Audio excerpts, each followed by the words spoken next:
All right. Hi there, guys. This is Cryptogasm from Cryptogasmic Community. Today we're going to do a little news update, the week that has gone in crypto. We're going to go through some subjects. Obviously, we can't get through everything, but we're going to browse through some crypto subjects of news over the past week and see what's going on in the world of crypto. So let's start by having a look at where are we? Let's start having a look at the current state of the markets. So as we can see, we're back down to 411 billion from a high of almost 800 billion a month ago. Bitcoin's still in the number one position today, trading right now at $8,551. There's a little bit of green there in the top 10 coins. Not huge amounts. We're going green, we're going red, we're going green, we're going red. Everybody's got to remember we had a huge cycle in 2017. So this correction is pretty standard in a market cycle.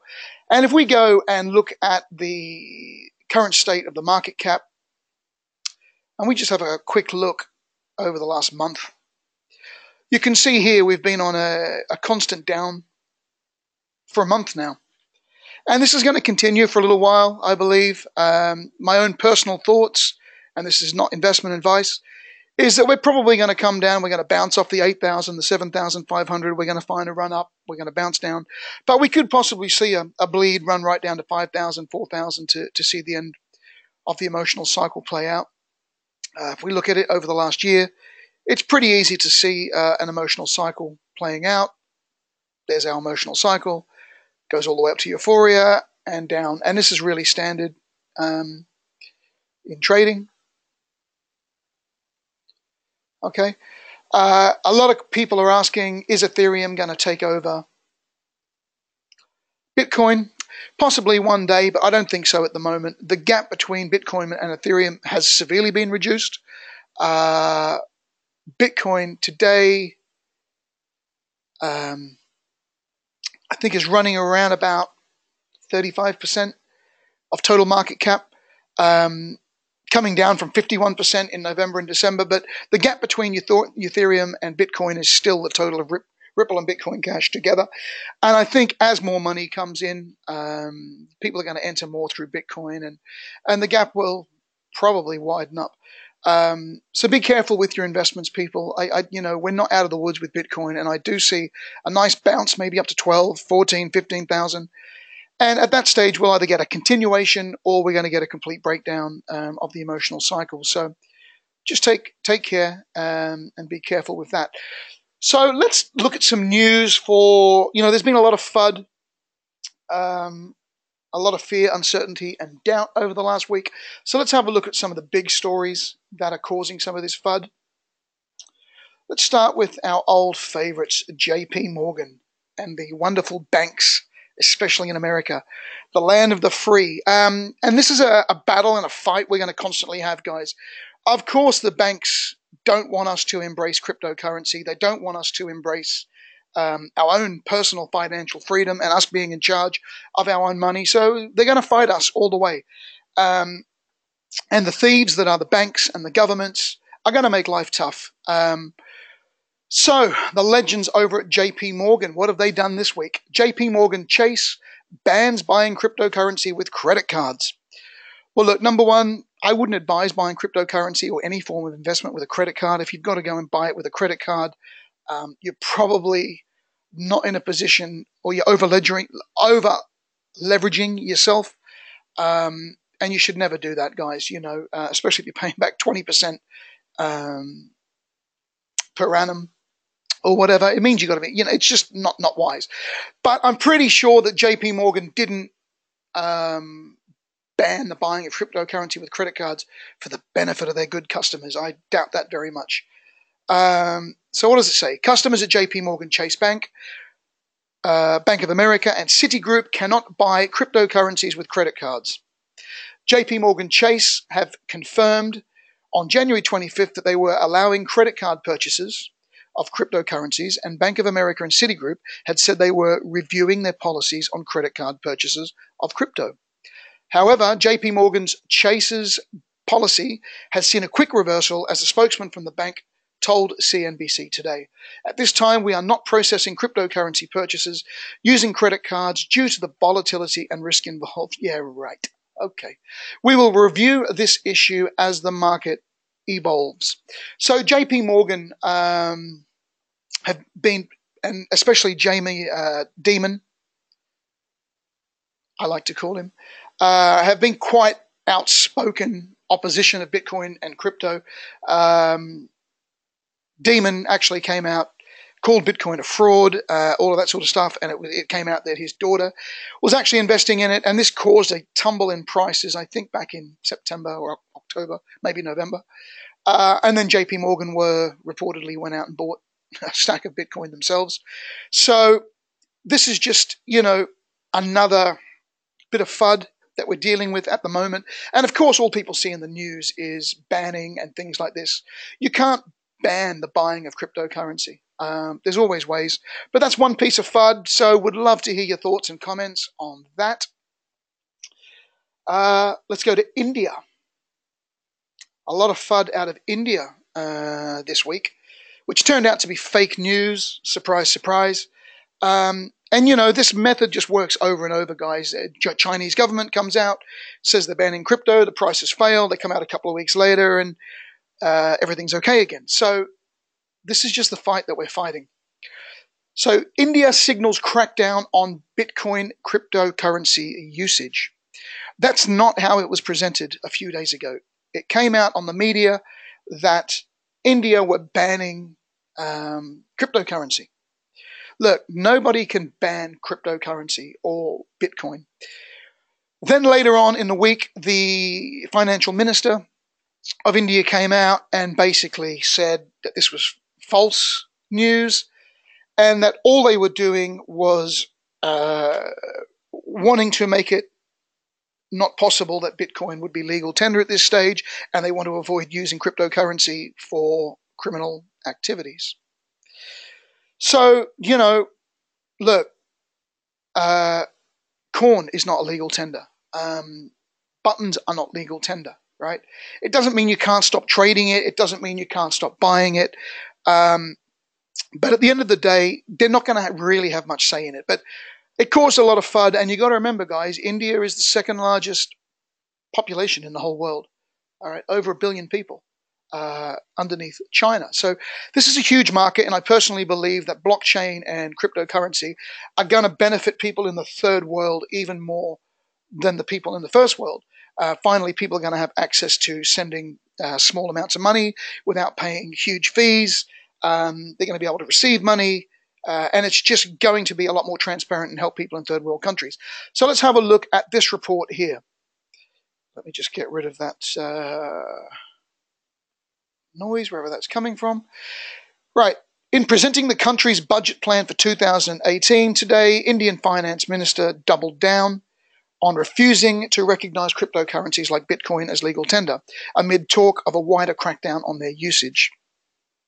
Speaking at the Indian Parliament while presenting the union budget, India's Finance Minister Arun Jaitley said the government does not consider cryptocurrencies as legal tender or coin and will take all measures to eliminate the use of these crypto assets in financing illegitimate activities or as part of the payment system. So what they're really saying there is that they're going to do everything they can to stop crypto assets financing illegal activities and part of the payment process for those sort of activities. Well, maybe they should take the same sort of process with the banks. I mean, illegal activities happen with cash all the time. So again, it's FUD. They're trying to use scare tactics to make it seem like that they're banning everything, and then they turn around and they backtrack. And this is what people do all the time. They got to work out a way where it benefits them and a way that they can try to control our money. The finance minister's declaration comes a little over a month after the country's Minister of Finance cautioned the public against investments in cryptocurrencies, likening them to Ponzi schemes. Still, today's remark primarily a rehash of what we already knew of the government's stance on cryptocurrencies. While the statement is likely to cause concern among adopters and investors of crypto, Jaitley made no mention of an explicit ban on Bitcoin or any other currency. So there it is. They can't ban Bitcoin and they can't ban cryptocurrency.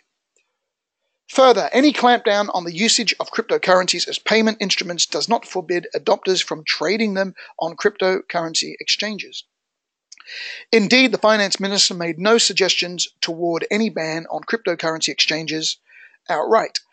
While Bitcoin-friendly restaurants and other local establishments accepting the cryptocurrency might be forced to stop, there is no indication of any curbs upon buying and selling on the exchanges. So again, what we're seeing here is what governments just do all around the world. They bully, they bully, they bully, they go to war, they cause fear. And this is everything we're trying to fight in cryptocurrency, and they just keep using the same methods. We're not going to let you use credit cards. I personally had my Chase Bank account closed this week. I received a nice little email telling them that they could not finance my banking requirements anymore. Didn't give a reason, but it happened just after I sent some money to Kraken to buy some more assets rather than leaving my money sitting in a bank making 0%. And now they've closed my account. Don't really care. Many different accounts around the world. So fuck you, Chase Bank. Okay. Let's move on. Right. Japan. We had some really big FUD in Japan this week where $530 million in cryptocurrency was stolen from an exchange. And it has since come out that the exchange had really, really low security. And this should be a warning to everybody, especially if you're new in crypto. Don't leave your assets on an exchange, any exchange, unless it's currency that you're trading or currency that you need quick access to sell it. At the end of the day, if you leave your money on an exchange, you don't own the master private keys to that wallet. What you're really doing is entrusting your money and your assets to a third party. Okay, so once you buy your assets, get them off of the exchange and put them in a wallet like Jaxx. Even better than that, get it onto a cold storage wallet like a Trezor or a Ledger Nano, something like that. But be very, very careful and understand that if you leave your assets on an exchange, you don't own that wallet. And it's totally at the beck and call of that exchange. And if they pack up and disappear overnight, your money is gone as well. Okay, so let's read this.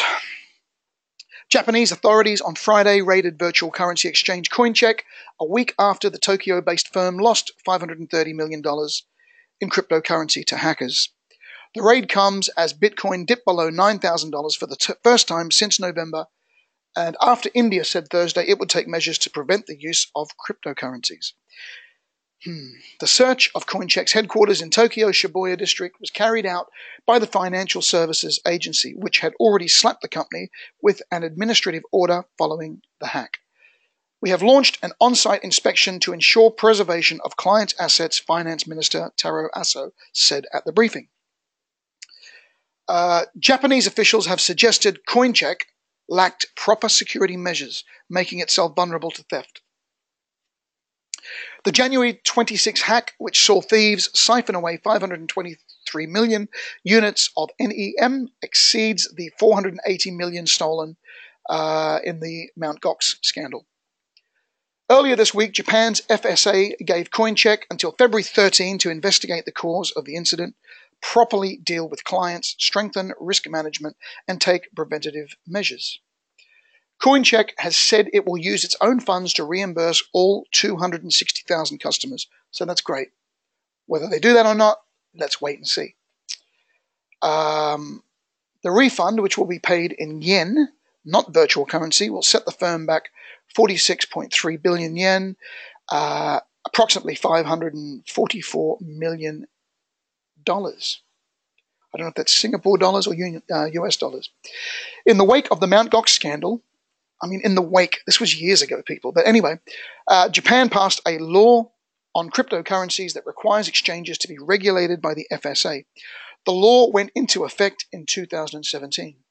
Coincheck had submitted an application to the FSA for a license and was allowed to continue operating while it awaited a decision, the agency said. Japan is one of the world's leading markets for crypto, with nearly a third of global Bitcoin transactions in December dominated by the yen.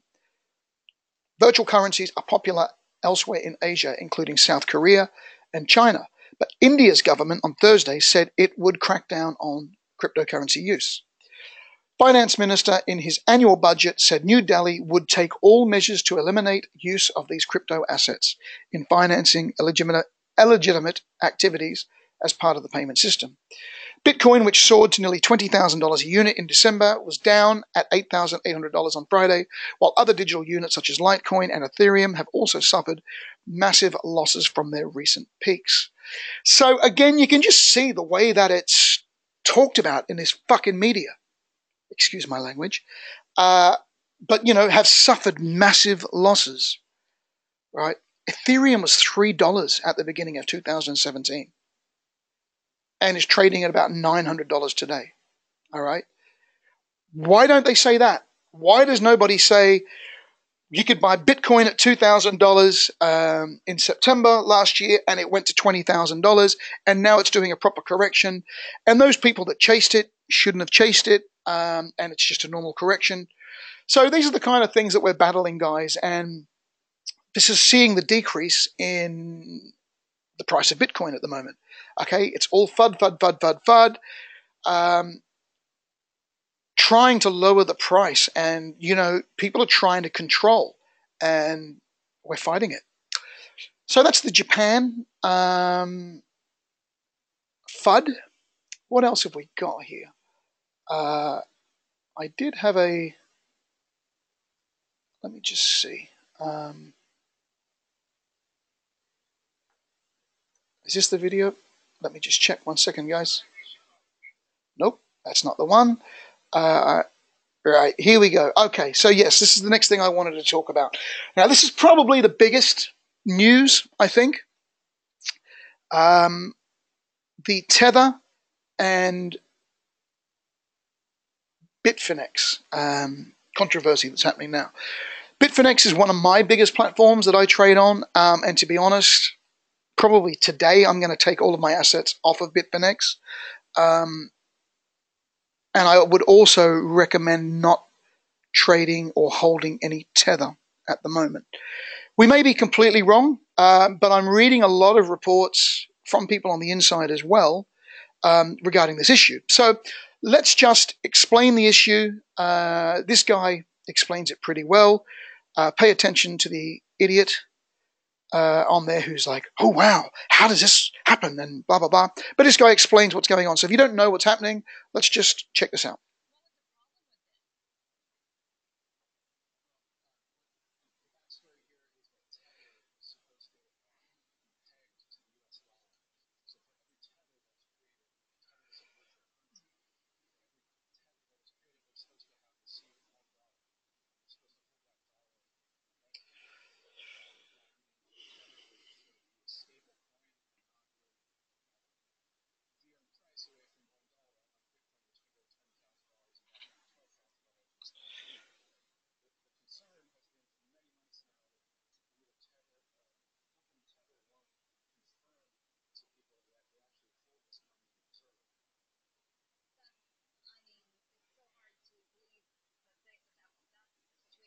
She has no idea.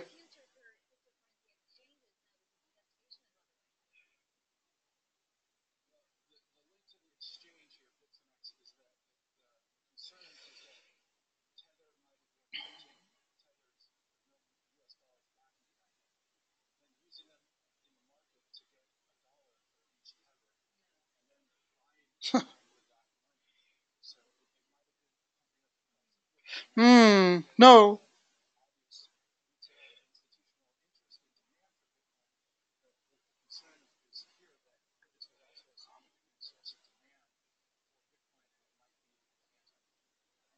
Right. So let's just put that into simple terms. Basically, what they're saying is,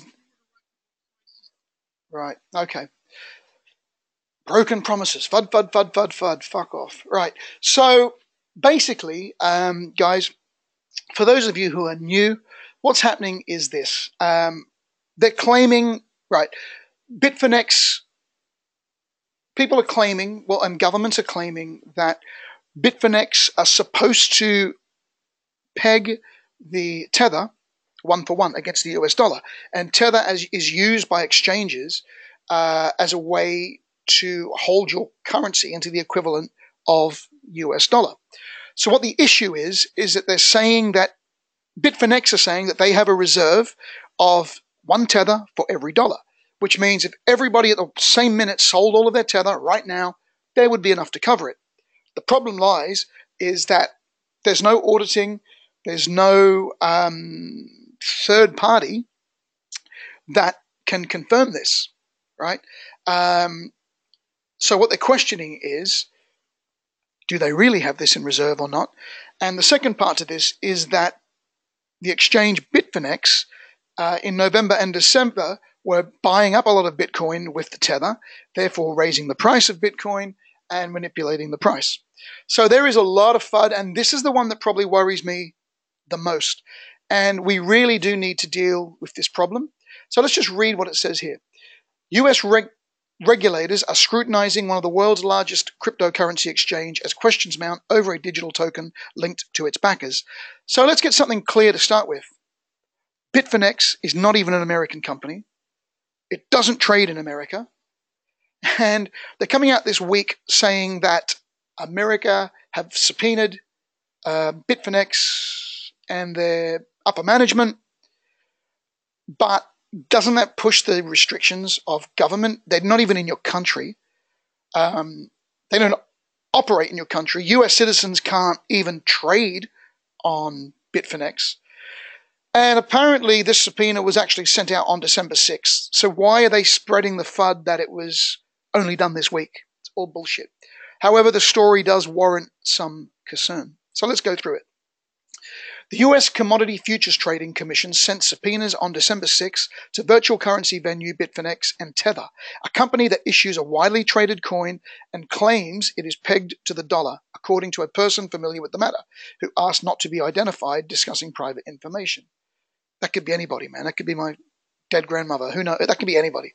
Anyway, the firms share the same chief executive officer. This is the worrying part. Tether's coins have become a popular substitute for dollars on cryptocurrency exchanges worldwide, with about 2.3 billion of the tokens outstanding as of Tuesday. While Tether has said all of its coins are backed by the US dollars held in reserve, the company has yet to provide conclusive evidence of its holdings to the public or have its accounts audited. Skeptics have questioned whether the money is really there. We routinely receive legal process from law enforcement agents and regulators conducting investigations, Bitfinex and Tether said Tuesday in an emailed statement. It is our policy not to comment on any such requests. Bitcoin, the biggest cryptocurrency by market value, tumbled 10% on Tuesday. It fell another 3.2% to 9,700 as of 9/19 in Hong Kong, according to composite pricings on Bloomberg. The virtual currency hasn't closed below $10,000 since November. While Tether and Bitfinex don't disclose on their websites or in public documents where they are located or who's in charge, a spokesman for the firm said in December 3 that both Phil Potter is a Tether director, according to documents dubbed the Paradise Papers, recently leaked by the International Consortium of Investigative Journalists. He's also the chief strategy officer at Bitfinex. Last year, Wells Fargo, who is the bank that bullshitted all of their customers last year, wasn't it? Anyway, ended its role as a correspondent bank through which customers in the US could send money to bank accounts held by Bitfinex and Tether in Taiwan. The firms sued the lender, but later withdrew the complaint. Terosian previously declined to identify the banks used by Bitfinex unless a non-disclosure agreement was signed. While little public information exists about how tethers are created, market pricing suggests traders believe that each coin is worth $1.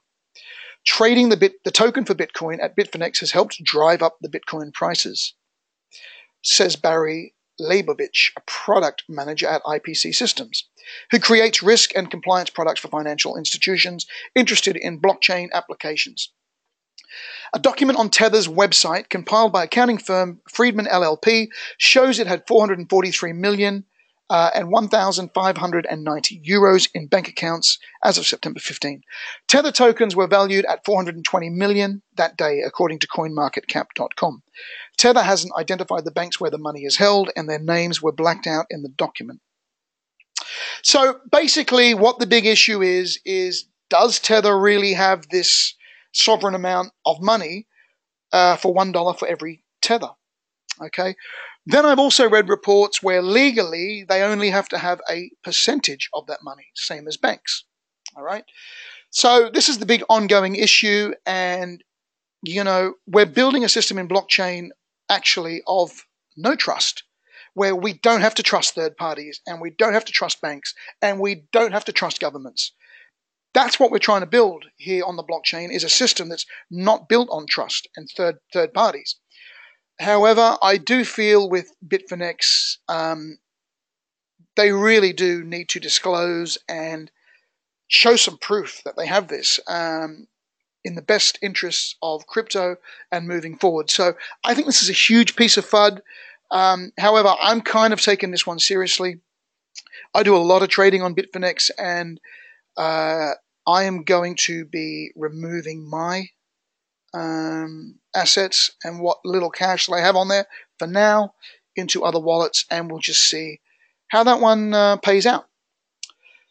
So the next thing we want to look at is some great news for Litecoin, which has actually seen a bit of a bump in price. And for me, there's a lot of companies that are starting ICOs and starting cryptocurrencies. However, not many of them are translating into real world usages. Okay, and we need to see more and more blockchain and crypto companies starting to be realized in the modern world. So I'm a really big fan of Litecoin, and I've made a lot of transactions with Litecoin, Bitcoin Cash, and Bitcoin, and Litecoin is just so much faster, easier, cheaper to use than Bitcoin, to be brutally honest.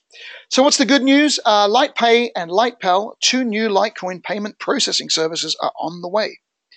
LitePay is to launch this week, and LitePal later this year. Litecoin founder Charlie Lee last night used Twitter to post about the upcoming launch of a new payment processing service in addition to the one that is to be launched in a few days. Charlie Lee in his tweet said another payment processor for Litecoin is going to get a lot easier for merchants to accept Litecoin.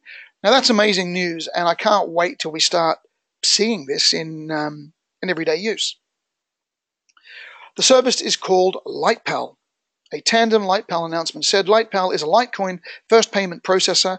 We envisage a cryptocurrency world where Litecoin is utilized by merchants from all over the world. One streamlined, simple, less confusing process. Thank you at Satoshi Life for creating the LTC we all love.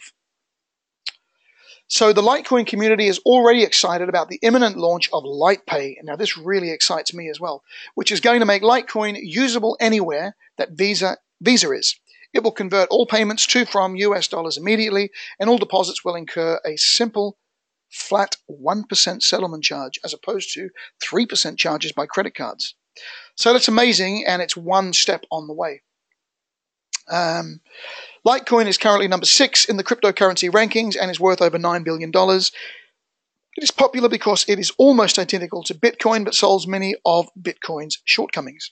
It is designed to be faster and lighter, and it achieves this by generating new blocks at 4 times the speed and having a coin limit 4 times as large. Institutions that decide to use cryptocurrency in some format always begin with Bitcoin, as that is the most well-established and valuable. But Litecoin is usually among the second wave of coins that has said institutions add in the event that cryptocurrency works out. Now, I use Litecoin, and my businesses want to accept Litecoin. I love it, and this is really, really great news. So I'd love to hear all your thoughts on Litecoin and all these other pieces of currency that we're going to be able to use very shortly. So we're going to finish up shortly, but unfortunately we have 2 coins that are being delisted from Bittrex. So anybody holding Funfair and anybody holding Rise, for now you're going to have to move your assets over to a different wallet for now. Funfair I'm not a huge fan of personally, and I don't know why they've delisted Funfair.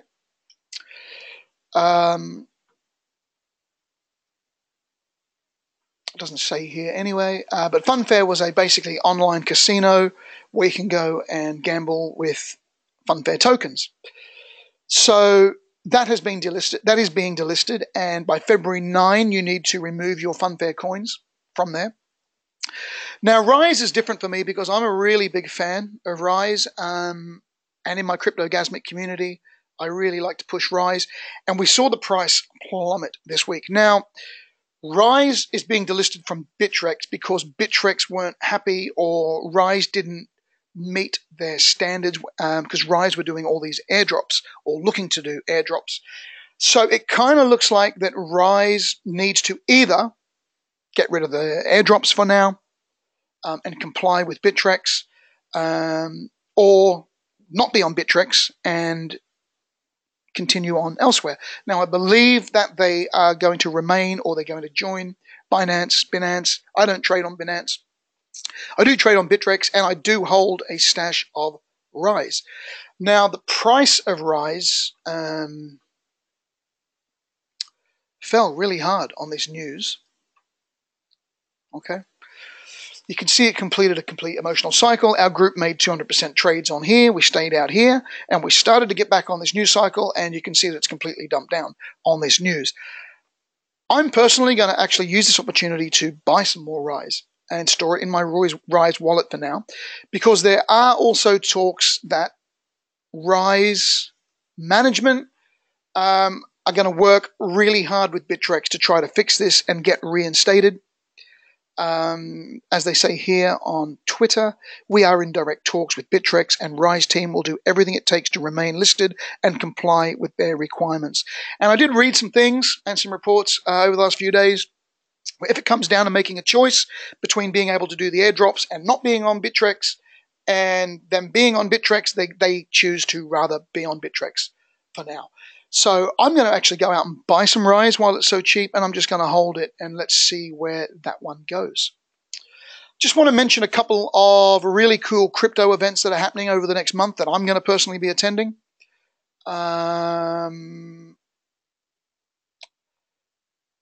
So Jeff and the guys at Dollar Vigilante have organized this, and if you're not a member of the Dollar Vigilante and you're a bit of an anarchist, and you believe in crypto is freedom for all and all that kind of stuff, you should subscribe to the Dollar Vigilante. So they're having a big event called Anarchapulco in Acapulco, February 15 to 18. It's completely sold out. However, there are tickets available for a live stream of the event. Ron Paul's going to be speaking there. And it's basically a freedom and crypto 3-4 day event. Celebrate freedom at the world's premier conference for voluntary thinkers and activists. Held annually in the beautiful Acapulco, we bring together hundreds of principled anarchists to share ideas on how to live free and build a better world, which is exactly what I'm about. Our unparalleled lineup of speakers will discuss entrepreneurship, investments, politics, philosophy, health, sustainability, lifestyles, and personal relationships for 4 days. So I love all of that, and I live down here on the beach in Mexico now. I don't have to pay tax to anybody. I don't even follow the news. I don't care what the American politics are doing. As soon as I get off a plane in America, I got CNN in the airport and people sitting in the bars talking this, Trump, Hillary, whose team are you on? I don't give a shit. And through crypto and my changing of my mind and the way I live my life, I've learned that we can all live that amazing free life that we dream of, and I want to try to use what I've learned to teach other people who want that kind of expat lifestyle, free of politics, and you can start your own business in this technical age. There's always ways to make money, and you can live the life that you want to live. So the other event I'm attending in Puerto Rico is the Blockchain Crypto ICO's Puerto Rico convention, being organized by Brock Pierce, who I'm a big fan of, and I'm really looking forward to getting down to Puerto Rico. They're trying to set up a crypto community down there in Puerto Rico that can also be used to help the people of Puerto Rico and do good in this life and invite blockchain companies to establish themselves there. And it's a really, really good couple of days. So I'm really looking forward to those two events. I believe tickets are still available for the Porto crypto event. I'm going to be there. Looking forward to hanging out down there, meeting the local people, meeting a lot of blockchain enthusiasts and people who want to use blockchain to make the world better, because that's what I'm all about as well. So I'm really, really looking forward to those events. And that's it. That's the news in crypto this week. And I will just finish with everybody asks me, what do I think is happening with Bitcoin? Have we found the bottom? Blah, blah, blah, blah. Guys, you got to stop watching crypto on a 30-minute time frame and get out, go to the beach, go to dinner with your wife, your husband, your friends, enjoy your life. These things don't happen overnight. So this is my personal opinion. I may be wrong. I've been wrong in the past. I do believe that, and I said this a few days ago, this is our trend for 2017. And as you can see, we still haven't broken that trend, but we're bouncing off it. You can also see that we've fallen through the green cloud pretty heavily for the first time in the whole year. There's been other times where we've bounced off it, we've come to the bottom of it, it keeps finding support, but this was the first area of resistance. Now, things aren't going to fall to $3,000 overnight. So one of two things are going to happen here. We're going to either find a support bounce here and test these areas, maybe find resistance in the top of the cloud, and then break down into this region, anywhere between $5,000 and $3,000 really, if we are going to complete a full emotional cycle. We could get here, bounce off of this trend line, and re-continue. But for that to happen, we need a lot more money to pour back into the market cap. I'm staying away from trading alts at the moment, and I'm going to be looking at maybe taking all of my profits here, depending what happens. I could be completely wrong, and this could just completely fall down here. But I do believe that we're going to get a bounce here, and then we're going to have to just see what happens around this area. But this is usually the fake pump that gets everybody excited. So guys, please be really careful with your investments. Do not chase anything. Understand where you are in the emotional cycle. There it is. You can get that off the internet anywhere. But I do believe we're going to come up and hit complacency, and we're either going to continue or we're going to sink down. I know that's pretty obvious and doesn't really help. But I'm probably leaning more towards a breakdown of the cycle, which will then bounce out, and we're going to hear all about the end of crypto, and it's a bubble, and it's burst, and it's blah, blah, blah, blah, blah. So this is the area that I'm going to be looking seriously to convert to US dollars if it looks like a breakdown is going to happen. Once we come and test that 14,000, and we'll go from there. So just be careful, guys. This is Cryptogasm out. I'll see you in the community. If you're not in our community yet, you can find us on Telegram, Cryptogasmic chat room, and take care, and we'll see you all soon. Bye-bye.